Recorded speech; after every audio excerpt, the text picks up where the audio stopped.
Alright, sanibonani igama uMelisizwe umfowabo Mnomiya phansi Friday kwesenkosi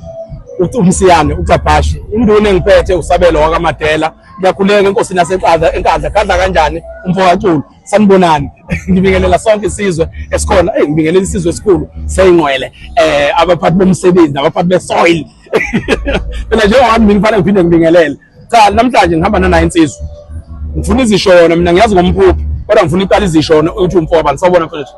ngiyaphila njani futhi ngiyaphila nkosi yombhemu ukuhamba kanjani haya ngiyanakeka mfethu bakubiza ngobani yazi emculweni bakubiza ngomphupho kodwa lapha ngasekhaya lakho nalapho okhule ngakhona bebekhule kwekubiza ngoba igama ngiqanjwe nje umano baba nguThembani wakashoze sibaba nganga kamgaye oh ngamgaye kamgaye hayi ungabuka ka number 4 yeah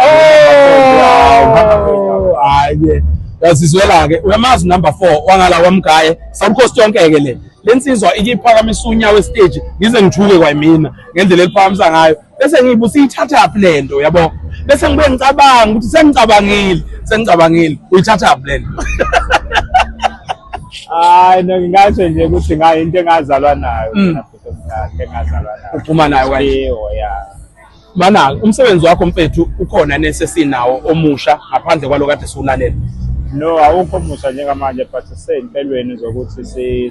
sinikeze abantu umsebenzi wabo omusha ngoba sesikhathi ukuqhubeka sithulile singabanikezi lutho ibhodo seliphekiwe ukuthi nje ukulindwe laba bazophakela impela kunjalo noma ngisho ngathi sibhizi salipheka ke ulungile umpuphe maye ebuka ngesingaye wasiqale la ufike nini umpuphe emculweni mina ngifike ngo 2020 ngeCovid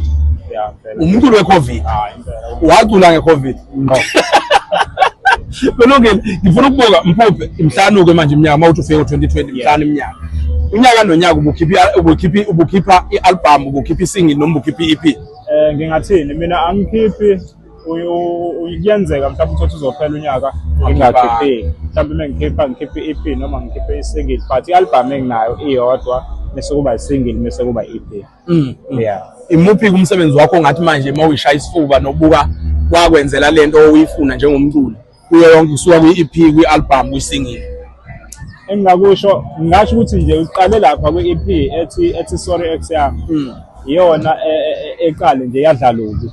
ngabe sengiyabuya ngeza la kule EP abantu abayithakasela ngalendlela abayithakasela ngayo isihloko sayo sithi ngiyazana okuyona ke i-EP yami ekhona njengamanje kuyona engiphusha ngayo ngamanje manje uthi ingane zamanje zinjani khona ngifuna ukuzwa la khona uyikhuluma ngeingane uthi ingane zamanje zinjani ingane zinkinga kakhulu anoma bazoba inkinga manje ingane ithi mayiphuma ibuze kumawayo ukuthi avale yini athi mama hayi ungavali ngoba vele nami kunjalo ukuthi zonke ziyafana vela ma2K kulungile bafethu nginensizwa umphuphe enomsebenzi ethu se-studio njengamanje umsebenzi wayo odla abantu ithi ingane mayiphuma uma ibuze ngumama ukuthi ivaleni ngathi umama cha ungavali nami mntanami ngiyakulandela ithi lensizwa lomsebenzi wayo uhamba kahle kakhulu kwethu kune group yami la engu-admin kuyona ekuthiwa ziyingcwele ngiyiphethe bayazi bonke mina ephethe mina admin wayo awusho nje ukuze lapha kuphatha isoil-ke lapha bayaphatha isoil nama-truck kunamabhano yakhona siyayithela isoil ikuphi ongayicelela khona la engcweleni iy'nsizwa zakithi ukuthi uthini kuzona engingacela nje engcweleni since ngumfana omncane ofikayo endimeni ngingacela nje bazinikele isikhathi sabo nje balalele umsebenzi wami bawuzwe then bese benginikeza isupport uma ukuthi kukhona okuhle abakuzwayo yabo mina nginaleso sicelo nje kubona bonke abathandi bomculo nazo izingwele zizonke ngiphelana ke nkabi yami ukho into engifuna ukuyithola imuphi umculi waphesheya kothukela ongasayida naye makuthiwa thatha ukuthi wenze ifeature naye oyedwa nje umculi waphesheya weSouth Coast ongathi ufisa ukufeaturishwa naye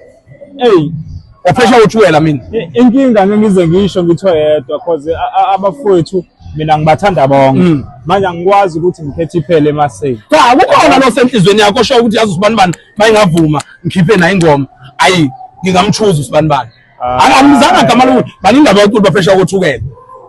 sisale ngqondo kuyiyo hayi angifuni bese ngibiza igama kodwa noma imuphi ongavuma Because hayi abafuthi baphesha kwethukela ngifuna ukuqamba ngaba ingoma ikhona phesha uthwele inkulu futhi angeke ngisho ngithi ubani bonke ongavuma kubona cha ngiyafisa ukuthi ngibe ngithole nje ithuba ngisebenze naye. Imuphi-ke umculo ongafisa ukusebenzisana naye phakathi kukaThwasa, uBahubhe, uBlackXaba? Ongafisa nje ukusebenzisana naye manje mayengathi uyaqhamuka umuntu osebenza nawo, imuphi ongagcuma kuqala ugcumela umsebenzi wakhe? Bonke ngiyazi uyabathanda kodwa kulabo abawu-3 ngiyazi abangakini ngenza ngamabomu. No, nganokuthi inkinga sengisebenzile nakho Bahubhe kwenye izingoma. Manje le ngoma ethi ingane emayiphupho sisebenze naye lo ngoma leyo. Mhlawumbe kubona la uButhwasa naBlackXaba benginohlelo labo lokuthi mengabe sengipheka lo msebenzi lengiwuphekayo ngibalande bewu2. Ake uqedile bafowethu ukunjalo nje umfowethu usestudio uMphuphe cela niqhubeke futhi imsupport nenuphi support nenze sure ukuthi umsebenzi wakho uyakhula up ngesupport up.